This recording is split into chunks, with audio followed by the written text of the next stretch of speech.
Who are the real leaders in your organization? Can you pick them out of the crowd? Your organization likely has tens, hundreds, or thousands of so-called leaders. We use the title far too loosely these days. It might be more appropriate to say your organization has many supervisors, managers, or even bosses. But I suspect you have only a few leaders. There's a big difference and it matters. It really matters. Just as a dog can smell fear, employees can spot a leader from a mile away. A leader, by definition, is going somewhere. They're looking and moving forward.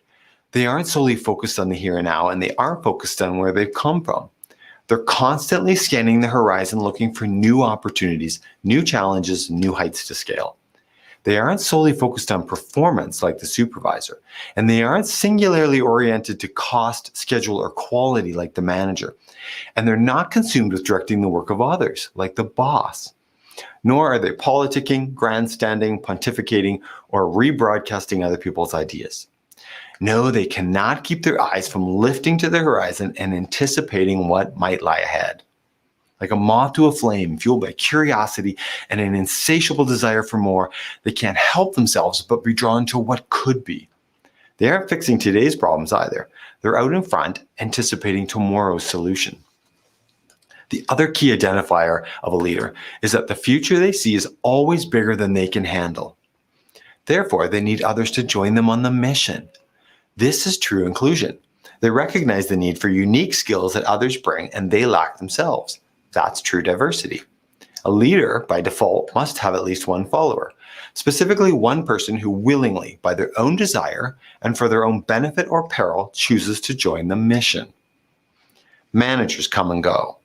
Bosses are secretly celebrated when they leave, and supervisors are quickly forgotten and replaced.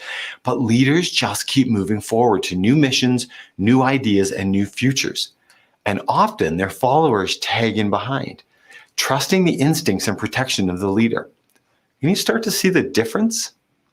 So why is it that inherently followers, often bestowed the non-illustrious title of employees, can spot this a mile away? What is the siren call of the leader? What is that one characteristic that defines them better than any other? It's simply their ability to see the potential in people. After all, the true leader needs help to take the hill ahead.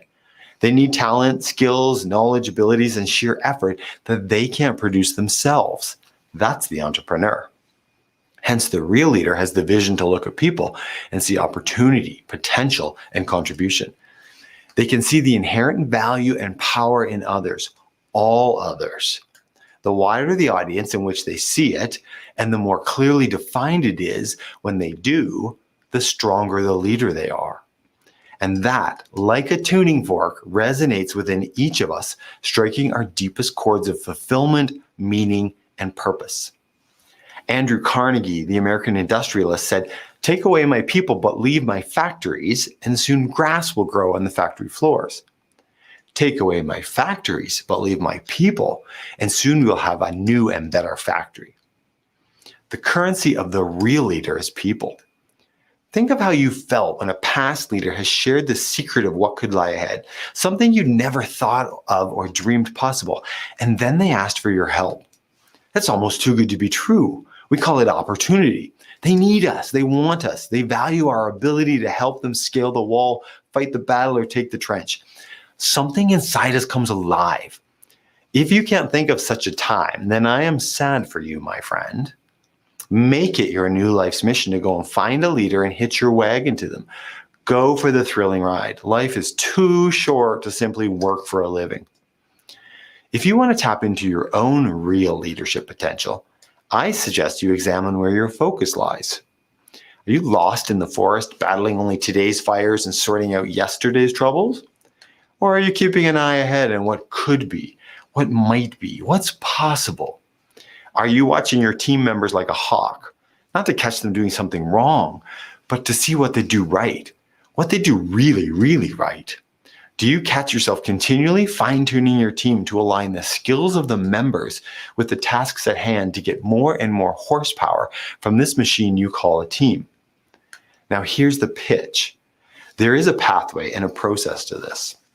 There is a systematic way to think about your people and yourself that leads to this ability to find and draw out the best in others. There are 4 universal laws of contribution that will not be denied by anyone, ever. You would do well to learn them, see them in your own life first, and then learn to see them in others. If not, then be satisfied to be a manager, a supervisor, or a boss. After all, we need those too. So allow me to share the 4 laws of contribution with you. Find them in my new book, Superpower: Release the Potential in Your Team. I'm Mark Frizzell.